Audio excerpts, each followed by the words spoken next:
3. Detergent plus fabric softener. Spray. Relief.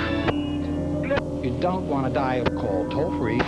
Gruesome story leads off our newscast. Milwaukee police found body parts in a North Side apartment, and now they wonder if they've uncovered some kind of death factory. This was the scene earlier this morning. Police hired a private contractor to haul a refrigerator and a tank of acid out of the apartment in the 900 block of North 25th Street. Because of the acid, some neighbors were evacuated briefly. Police found parts of bodies, leading them to believe the man they arrested is a mass murderer. Your Honor, it is over now. This has never been a case of trying to get free. I didn't ever want freedom. Frankly, I wanted death for myself. This was a case to tell the world that I did what I did not for reasons of hate. I hated no one. I knew I was sick or evil, or both. Now I believe I was sick. The doctors have told me about my sickness, and now I have some peace. I know how much harm I have caused. I tried to do the best I could after the arrest to make amends, but no matter what I did, I could not undo the terrible harm I have caused. Milwaukee, Wisconsin. It was just another Monday night in Milwaukee. A man running through the street with barefoot, handcuffed, sweating. He flagged down a police cruiser. 2 officers, Rolf Mueller and Robert Roth, pulled over. He was shaking and said,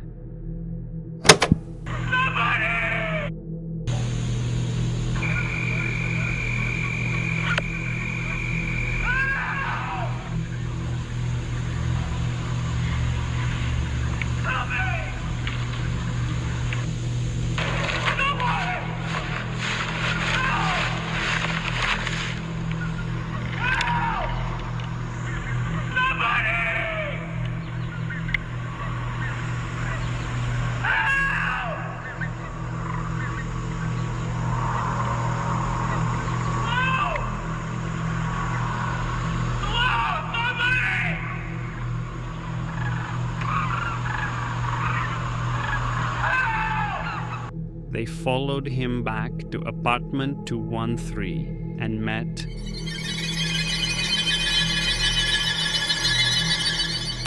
From our investigation, we feel that this individual strongly is involved in other homicides. We have taken evidence out of the building by the medical examiner to be examined. An individual who claimed he was in the apartment and became engaged in a dispute with the owner of the apartment and left the apartment and called the officers. Police removed boxes and boxes of body parts, evidence of what appears to be a psychopathic mass murder. Authorities also took out a barrel of what they think is acid.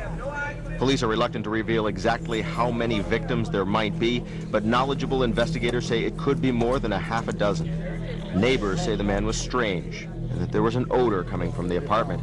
However, no one suspected the accumulation of dead bodies. The neighbors low-key always felt something was off about Dahmer.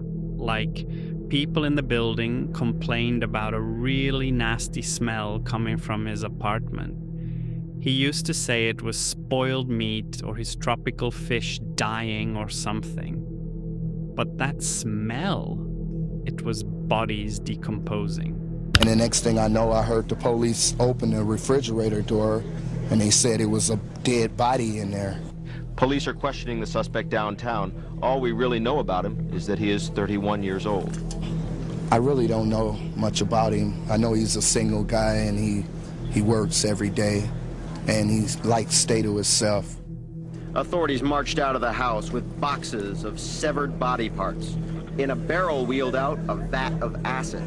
In a refrigerator left as it was found, at least 2 heads, the severed remains of victims of the alleged murderer. When police returned to arrest the man, there was a struggle, and the uniformed police officers made the horrific discovery.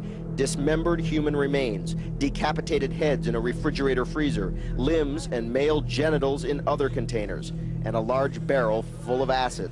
Experienced homicide detectives say the killings have a sexual component. The male victims allegedly killed by a 31-year-old man, Jeffrey Dahmer, a man with a criminal history of sexual assault of a teenage boy. yet no one expected the overnight discovery. The big question now is the identity of the victims, whose heads, hands, and genitals were saved in the apartment. Dentists and doctors have already started the grisly effort.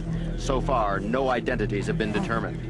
On July 23, 1991, after the police raided Dahmer's apartment and saw the unimaginable, they brought him in and started non-stop questioning. And surprisingly, he cooperated fully.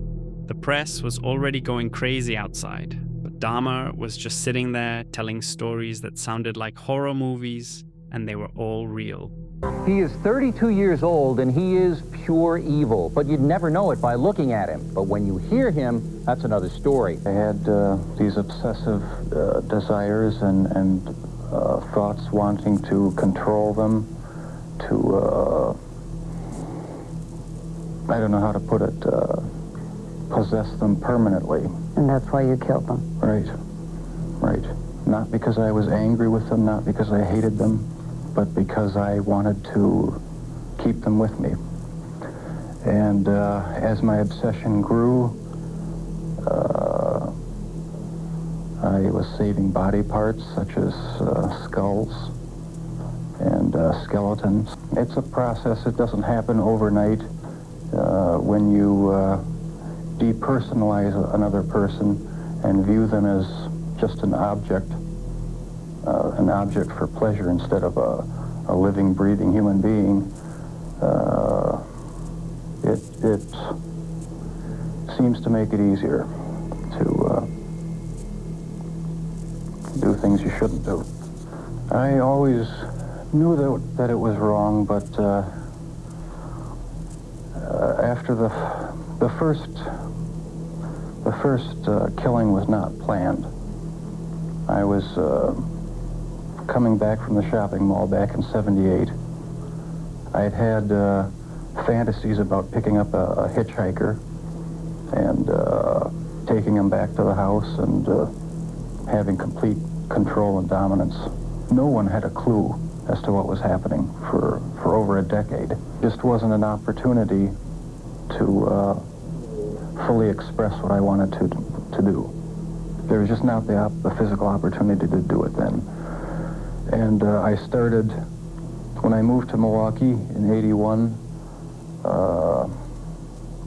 I started reading pornography, going to the bookstores. Eventually that led to frequenting the gay bars. And then one time I brought this young man back to the hotel room, the Ambassador Hotel. Was just planning on drugging him and spending the night with him. I had no intention of hurting him. When I woke up in the morning, he had a broken rib here, was heavily bruised. Apparently I had beaten him to death with my fists. And you have no memory? I have no memory of it. But that's what started the whole spree all over again. After his chilling confessions and early interviews, Dahmer was officially charged with 17 counts of murder. He entered the Milwaukee County Circuit Court in January 1992. Here's the twist that shocked everyone. He admitted to all 17 murders, but his legal team argued he was legally insane when he committed them. The goal is to avoid the death penalty, even though Wisconsin didn't have it, and get him into a mental institution instead of a prison. Jeffrey's main defense attorney was Gerald Boyle, a well-known criminal defense lawyer from Milwaukee. Boyle didn't argue that Dahmer didn't commit the murders, because Dahmer had confessed. Instead, he pushed the insanity defense hard. He tried to convince the jury that Dahmer had severe mental illness and was not in control of his actions. The trial lasted about 2 weeks, and the court was tense as hell every day. Journalists filled every seat and victims' families sat in silence. And then... Good morning, Honor. My name is Donald Bradoff. For the Bradoff family, as much as love in our family closed, my mother gave 5 beautiful kids. We lost. He destroyed the baby of the family. And I hope you go to hell. I love this world. You guys did a wonderful job. spot of my heart, thank to God, I got a lot of strength. Thank you all. God bless America. Wait, excuse me.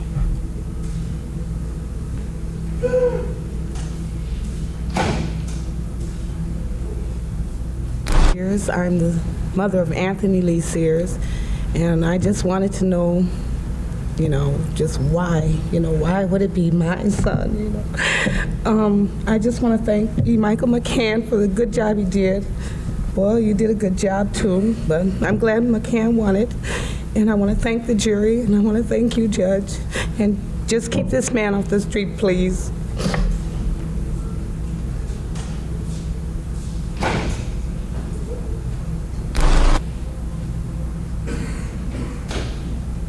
I don't even need a microphone. My name is Rita Isbell. No, ma'am. You'll address the court from... My name is Rita Isbell, and I'm the oldest sister of Errol Lindsay. Whatever your name is, Satan. I'm mad. This is how you act when you are out of control. I don't want to ever see my mother have to go through this again. Never, Jeffrey. Jeffrey, I hate you, mother. I hate you. Something's out of control. Don't Jeffrey, I'll kill you. God damn it. Look at me, motherfucker. I can kill you. What's your name, fast? I can kill you.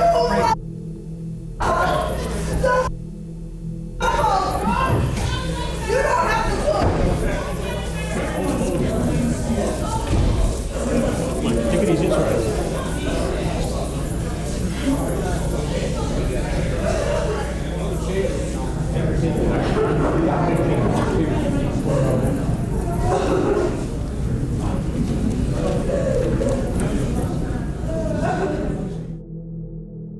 Rita Isbell is the sister of Errol Lindsay, a 19-year-old black man who was one of Dahmer's victims. Errol was drugged and killed in 1991. He was one of the few victims for whom Dahmer attempted a zombie experiment. He drilled a hole into Errol's skull and poured acid into it, trying to keep him alive and compliant. Prosecutors brought in Dr. Frederick Fosdahl, a forensic psychiatrist, to evaluate Dahmer. What he discovered was deeply disturbing. Dahmer had performed makeshift lobotomies on several of his victims. He drilled holes into their skulls and injected fluids directly into their brains. In some cases, he used muriatic acid while the victims were still alive, all in an attempt to see if he could control them. His goal was twisted. He wanted to manage his victims and keep them around longer by turning them into obedient, zombie-like companions. According to Dr. Fosdahl, Dahmer openly admitted to having sex with some of the bodies, and even freezing one man's heart to eat it later. These weren't just inhumane or sadistic acts. They were rooted in Dahmer's deep obsession with control. He claimed he tried to kill his victims in the least painful way he could think of. But despite these statements, the psychiatrist's evaluation showed no signs that Dahmer was insane. In fact, it proved he clearly understood that what he was doing was wrong, and he did it anyway. Dahmer got hit with 15 life sentences in 1992. Basically, no chance he was ever getting out. 957 years in total. They locked him up in Wisconsin in a max security prison.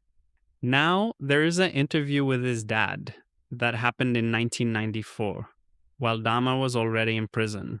It was with NBC, and the host was Stone Phillips. They both sat down, him and his dad, and talked about why he did all that messed up stuff.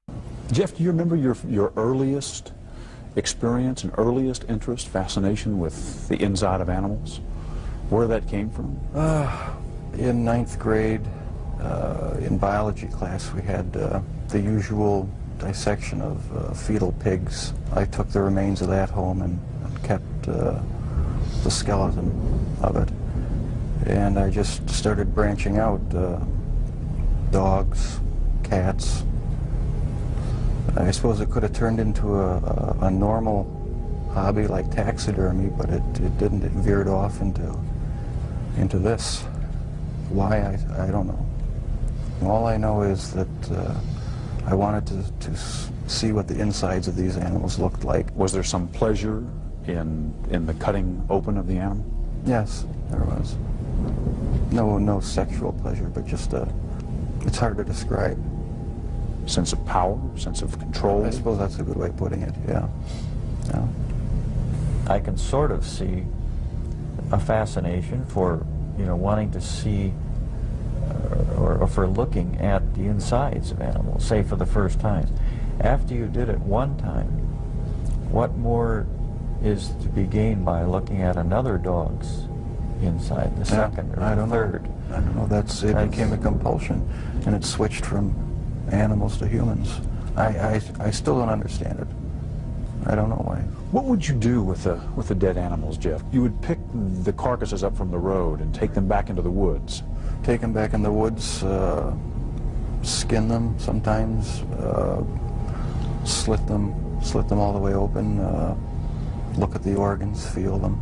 There was a sort of general excitement for me. I don't know why. It was exciting to see. One of your dad's biggest questions is when you began to slip away, when you crossed over into this world of obsession or dark fantasy from which you just couldn't return. Can you pinpoint that? Is there a sense for when that really began to happen with you, Jeff? I think it was around age 14 or 15. Started having obsessive thoughts of violence intermingled with sex. And it just got worse and worse. I didn't know how to tell anyone about it, so I didn't. I just kept it all inside. In this interview, Dahmer has told about the box incident. This is the incident when he stored a mummified head and private organs in a box and almost get caught by his father. Were there times when your dad may have been closer to discovering what was going on than even he knew? The box incident was about as close as it came, yeah. The so-called box incident happened in 1989, when Jeffrey had already killed at least 5 young men. It was about a 1-foot square box, metal and wood box. My dad, one week, came to visit and happened to see it, and he was wondering what was in it. He didn't know. Nobody knew. And I said, Jeff, open it up. I just want to see what's in there. We got into a bit of an argument because I wouldn't open it up. And I said, Jeff, open it up, or I'm going to just take it down into the basement and get a screwdriver or something and open it up. I was thinking I've got to stop this from happening. He got angry, very visibly agitated. I thought, it's all going to come crashing down now. Not fathoming what could be in that box, I said, okay, we'll just open it up tomorrow then, and then let's get rid of it, whatever it is. What was in the box? The mummified head and genitals of a young man I met in one of the bars down in Milwaukee. But the box was never opened, not in my dad's presence. And so the lies continued. And so did the murders. I'll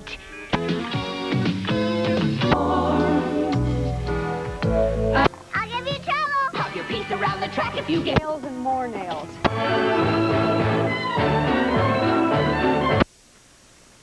Handsome, charming, specially marked boxes of monster cereals. No, inside one of these free wax lips, fangs, or mustaches, they just uncover the real you. There are shocking new details about the murder of America's most hated serial killer and how he may have seen his own death coming. Tonight, Diane Diamond reports on the plot to kill a killer. I am happy and very excited that the monster is finally dead.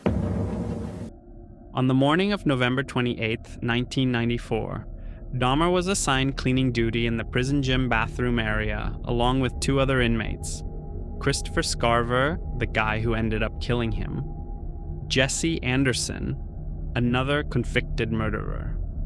Christopher Scarver, who already had a history of mental illness and said he heard voices, claimed that Dahmer and Anderson mocked him, and worse, mocked their victims. Dahmer was known to make sick jokes in prison, like shaping food to look like body parts and using ketchup to look like blood. That rubbed a lot of inmates the wrong way. Scarver grabbed a metal bar from the gym equipment and beat Dahmer to death. Jesse Anderson was also killed the same way. They were both found in a pool of blood, and Dahmer died shortly after being taken to the hospital.